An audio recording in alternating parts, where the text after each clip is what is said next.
back when I was I did the Class 8 course in 1971, and there was a bulletin on there on the Class 8 course called Why Thetans Mock Up. It was a 1969 HCOB, and its distribution up on the left side of the bulletin was OT8, and I'd never seen that before, and there was no OT8.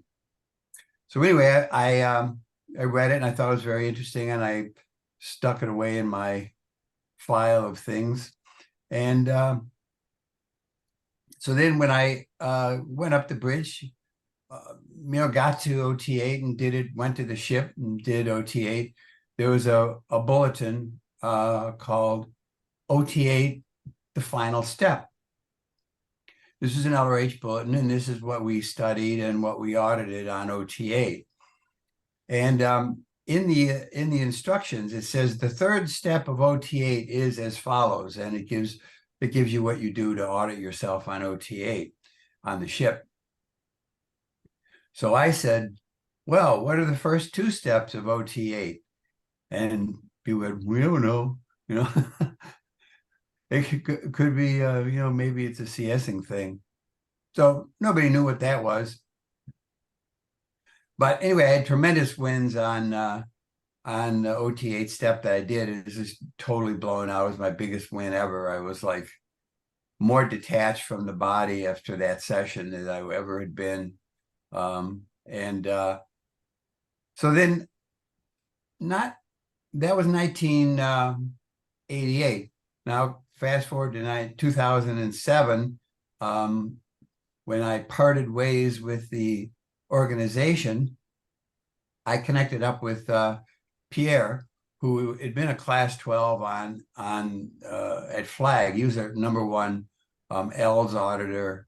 And so anyway, he was talking to me about OT8, and he said, well, the first two steps of OT8 are the HCOB Why Thetans mock up. And I pulled it out and I read it, and sure enough, there was like two steps there. Had to do with time, and it had to do with place. And then the third step had to do with identity, the one we did on the ship. But the first two steps were missing. And so we ran those first two steps, and it expanded my OT8 wins. So I had a bunch of people on my lines at the time who had done OT8 in the church. So I just got them in, and I did the first two steps and rehabbed the third step. And without fail, their understanding and their wins just expanded from doing the actual full OT8 that LRH envisioned. People have speculated that the church only delivered the third part because they didn't really have an OT9, and they were going to deliver the first two steps of OT8 as OT9. This is technically brilliant. You deliver the third step before the first and second step.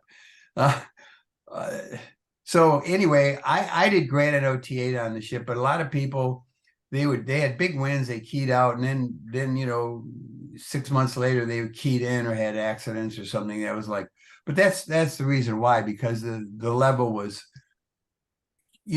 hugely effective, but you were missing those two underlying steps. So anybody that I can talk into any OT8s that I can talk into coming over and doing the first two steps, I always do that because I know what a difference it'll make.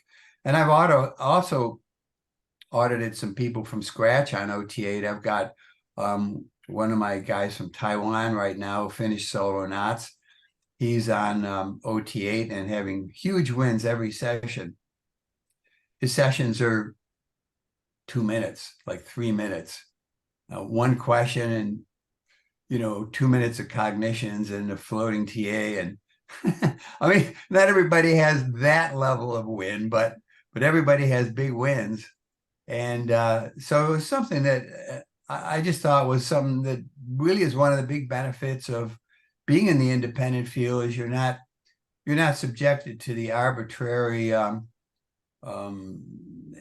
technical misunderstandings and lack of wisdom and outright sabotage that, you know, you would be exposed to in the church. You were able to do a lot. The bridge that you're able to do in the independent field is a lot cleaner. And between Randy and I, we've got 18, 19, 20 people up onto and through their various OT levels. Just the group in Taiwan alone, we've got 7 people on solo knots. Well, 6 now that one finished. And that has blown the lid off their group too. They've had highest evers the last 2 years in a row. And it makes such a huge difference.